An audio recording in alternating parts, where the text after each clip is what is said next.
More than 338,000, trapped between the sea and the Germans, were rescued in the famous Dunkirk evacuation, Operation Dynamo. The historic events in 1940 saw 850 small, private boats cross the channel to reach northern France while under German fire. Yachts, paddle boats, anything that could float, for the British were determined to save their men. Now, a smaller group have been restored and are heading to Ramsgate to replicate the same historic journey on its 85th anniversary. The build-up has, if you like, been going on for nearly 10 years. Many of them had been expecting to go back to Dunkirk in 2020, but because of COVID, it didn't happen. This will be the first time that we've gone over where there are no veterans. These are the veterans, you know, sat out here afloat. They are the veterans of Operation Dynamo, because the living link has now gone, and we have to keep these boats alive to keep that link and to keep that memory of what happened in 1940 alive. It takes a lot to keep history afloat.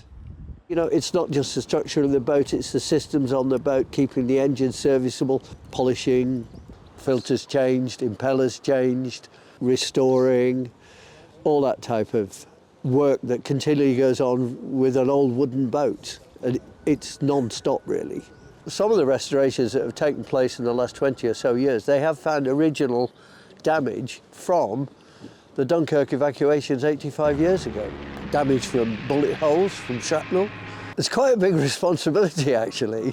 My wife will frequently say, you know, I think you put the boat before me. Of course I don't. The boats are incredibly important, and we're holding them to pass on to the next generation. The miracle performed by these small vessels and crews saved hundreds of thousands. Today, it's hard to find someone who can relate to the emotions of those rescued British and French troops. I'm a Royal Naval veteran. I was actually in the Falklands in 1982. I had the unfortunate thing of being on HMS Antelope when she was hit and eventually sank.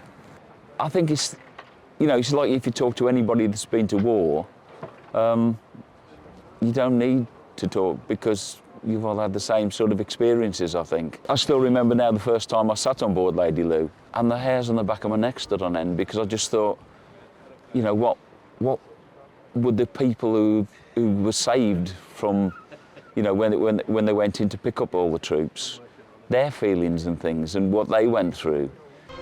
Men walked into the sea and swam to their rescuers, saved to fight again.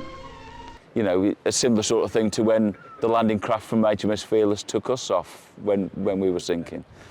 You know, it's that type of thought, I suppose. They were safe, they were alive.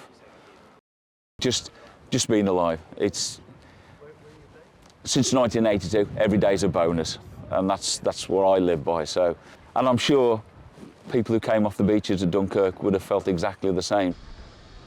The plan for these little ships of Dunkirk is for around 70 to set sail from Ramsgate, escorted by the Royal Navy on the same route taken 85 years ago.